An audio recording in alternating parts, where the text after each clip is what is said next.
I suppose we can start. Okay, fantastic.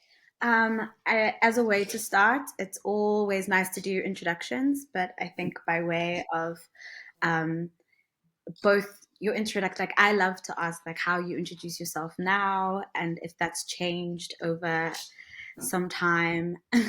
How do you like to present yourself? So please introduce yourself to all the good people that don't know who you are.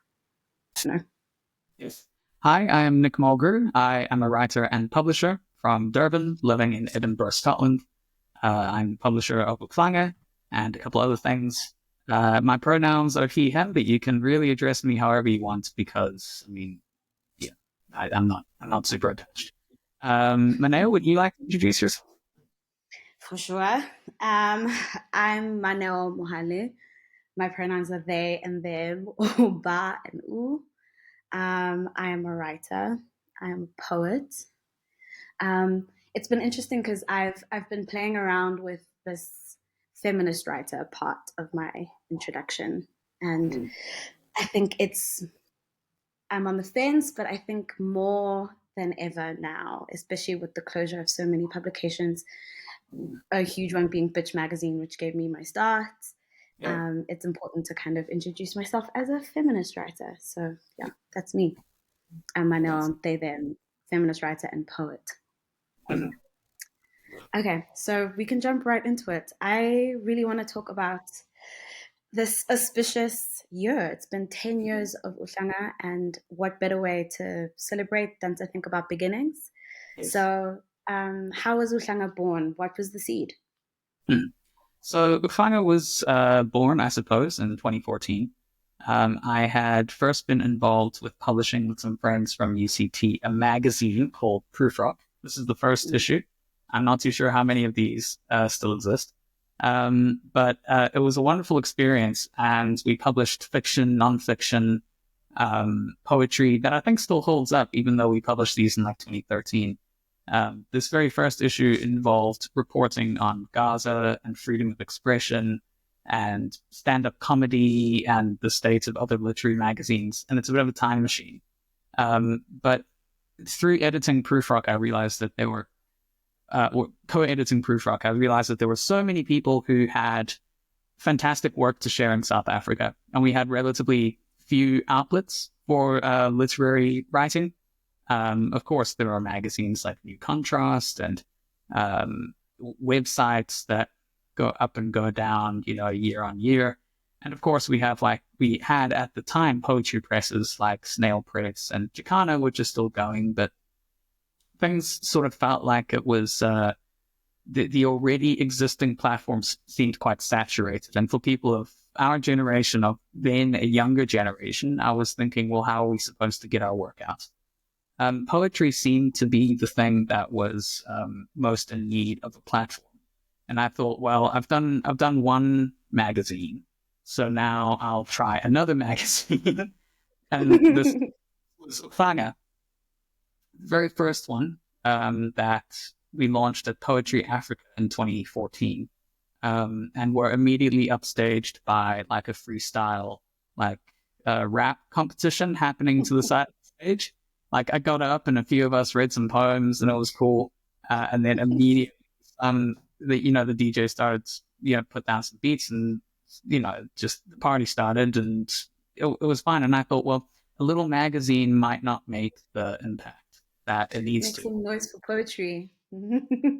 Because, poetry in South Africa is already a huge deal. We like all different kinds of people practice it in all different kinds of ways. And so I thought, well, maybe I should do single author collections. And so in 2015, that's what I started with 3 books. One was by myself, which was a bit of a sacrificial lamb. And then 2 books, one by Jenna Gardini and one by Thabo Jijana, which won the Ingrid Jonker Prize for that the next Ingrid Jonker cycle.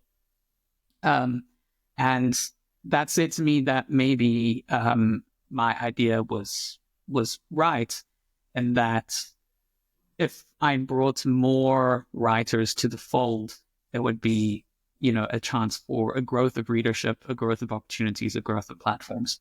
hasn't always exactly worked out like that. But I like to think that over the last 10 years of publishing these books, um, we've achieved collectively, me and the poets, some of these goals that, we hoped. Yeah, absolutely. I want to ask a lot about print culture and Um, the politics, I suppose, of starting a press. yeah, Um, it's such a pivotal year. 2014 feels like just the cusp of things before yeah, things kind of move over. And 2016 was such huge yes. political and juicy years for poetry specifically. So, yeah, tell me a little bit more. Talk a little bit more about that. Yeah.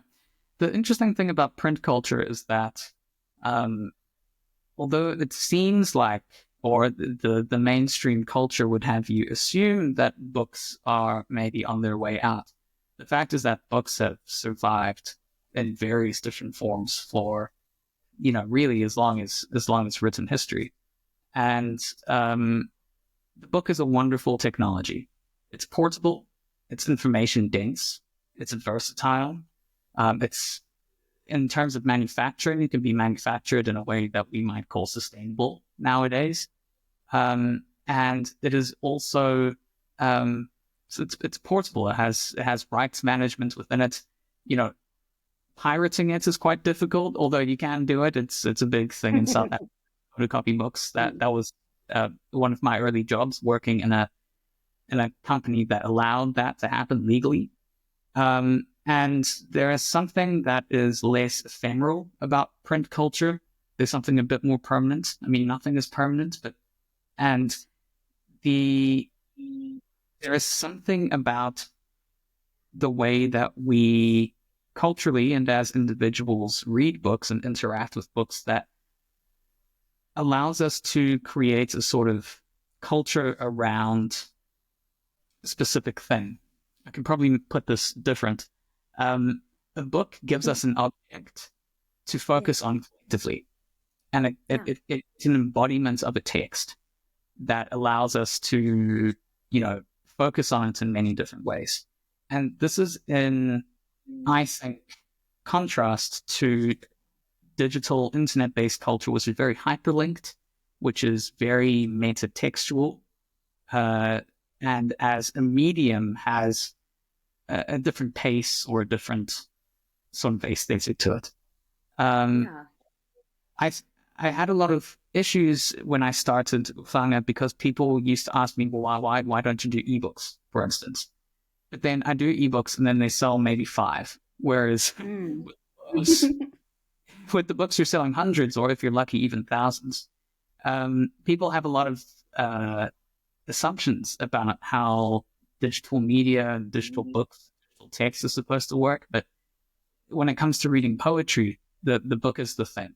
I don't know what it is about it, but um, and the lovely thing about doing this as print culture in South Africa and around the world starts to shrink or contract because of the closure of newspapers, the difficulty of publishing, or the perceived difficulty of doing these things, I think that book culture or print culture becomes more important in that Yeah, context. absolutely. I'm also thinking about, I mean, the fact that these, of the three that you mentioned that you first come out with, Jenna Gardini's Matric Rage was an incredibly important collection for me and still is. But I think about my own relationship to the poetry was deeply tactile. Like Yeah, I was underlining and photocopying and highlighting and dog earing and bookmarking, and so much of my experience of the poetry, so much of my experience of Jenna's poetry specifically is so yeah, tied to the first time that I picked up her book with that neon pink cover. It's yeah, just so important to kind of feel that and remember that, and that's definitely like a notch on my journey as a poet. So yeah, yes, yes to print media.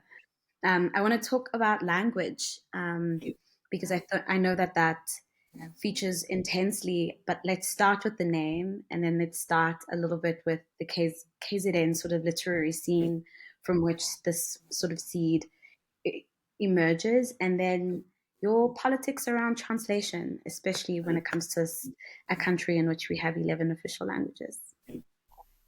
I have lots of thoughts about these things, but I'm going to try and stick to the relevant ones. So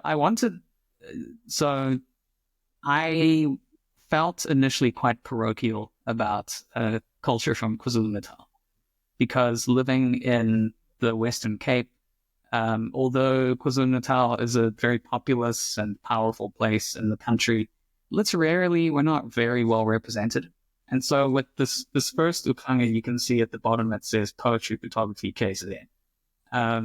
And all of the poets and photographers in this have had some sort of connection with KZN. Either they'd lived there or they had written about it or whatever. And the name uHlanga really just comes from the fact that I grew up in uHlanga. And I grew up near the reed beds at the mouth of the uHlanga River. And I initially wanted to name it uHlanga, uHlanga, after the river.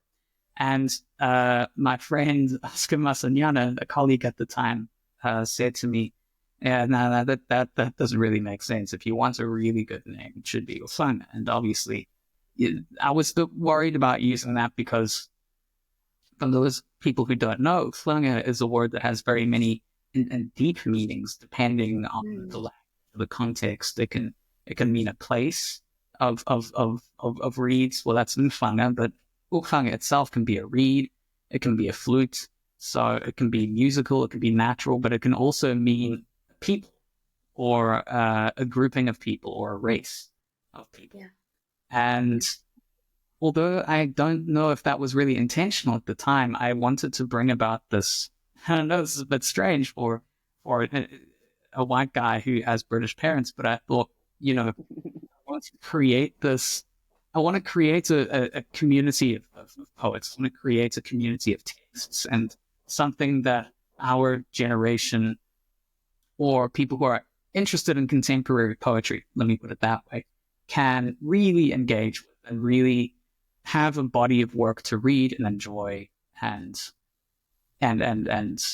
potentially write their own poetry informed by. The problem with that, though, is that English is a colonial language, and in South Africa, most people speak languages other than English. English is a lingua franca. It is a language of great power, cultural, economic, linguistic, all of these things. But over the past 5 years of uHlanga, it became very obvious to me that I was missing out. Part of my vision, a huge part of the vision, which is to make poetry accessible to people. Well, poetry that's only in English, published in English, isn't going to reach everyone. So in 2021, we started publishing books in Xhosa, and starting in the next year or 18 months, we'll also have bilingual editions of books that are coming out in Zulu and a bilingual book that will be in English and Afrikaans. And this, to me, speaks more closely to our realities as modern South Africans, and that we work in more than one language. We speak in more than one language. I now write business emails in Xhosa, which is something 10 years ago I could have never thought that I would even conceive of doing that. But this is also the great thing about working with literature, opening your mind, is that you grow in unexpected ways. And people, and I'm always taken aback by how generous and patient people are with these kinds of processes of language, of translation. I really believe too that not understanding another language or encountering a language that you don't understand is fine. Like that is a daily thing for everyone who that listens. process of alienation, and Yes. that process of miscommunication, or that process of a barrier to access, depending on where one's positionality is always going to be a moment of encounter and not always a bad thing. So yeah. Yes. think it's important and it's an opportunity for growth for me and for readers and for all of us in this literary community. I know some people won't agree, and I know that it's not like necessarily commercially, I say it's like a commercially accepted position, but that's my belief and that's my experience as a South African, as a modern contemporary poet too. It's just, this is the way that we live now. Mm. I want to talk about triumphs and challenges. Yes. That, and it's I can't imagine the the deep, satisfying highs of winning awards and achievements. But I also know that the work of poetry is circuitous and really strange and mysterious. So I wanted to ask what you counted as your wins, but also to know what perhaps some of your lowest or your most challenging moments in the last 10 years have been. Yeah, it has been wonderful these last 10 years. The poets who I've worked with have achieved things, I mean, you included, have achieved really, really fantastic things like winning continent-wide awards, or, some poets selling thousands of books when commercially poetry can only be expected to sell a couple hundred copies. Surviving these 10 years is a huge win. And this is a link back to 5 years ago, the pandemic. I had just moved to Scotland to start my PhD studies. The pandemic hit. I had all of these books in the pipeline, and we weren't able to promote them. I mean, yours included. We weren't able to go out and take the book to people and to do readings, which is how we sell the majority of our books. And it's how we get Yeah. people involved in poetry. It's how we implicate people in poetry by making them into an Yeah. audience. And those Yeah. 2.5 years to 3 years, I mean, there was a long tail to that experience. It just became, I mean, almost impossible to promote these books and to get people to care about poetry at a time when things really felt, I suppose, very serious in different ways. And of course, there are like interpersonal problems that come in with poetry. As poets, we're all very sensitive people. But I think with open communication and patience, those things, with the sands of time, those things are kind of lost. But a difficulty has been material things. I mean, inflation has been terrible. Printing costs have gone way up. Bookstores, chain bookstores, still are a bit slow at transforming they are slow at transforming and integrating local books into their larger international offerings. So challenges remain, but it's when a poet achieves a goal that they've set for themselves, whether it's just to have a book out, or whether they win an award, or someone they love tells them how proud they are of their work. I mean, these things are really, the things that make your life worth living. And it's also incredibly satisfying to me to see some of the writers that we've published, people like Coetzee and Kopana Maroka, and I mean, even Musa Nkosi Kangile, all published in different European languages now. And their work has now left the confines of South African poetry and has now become part of a larger body of work, a larger, maybe, could we even say canon? I don't know. Time will tell. But this Absolutely. to me is so exciting. Absolutely.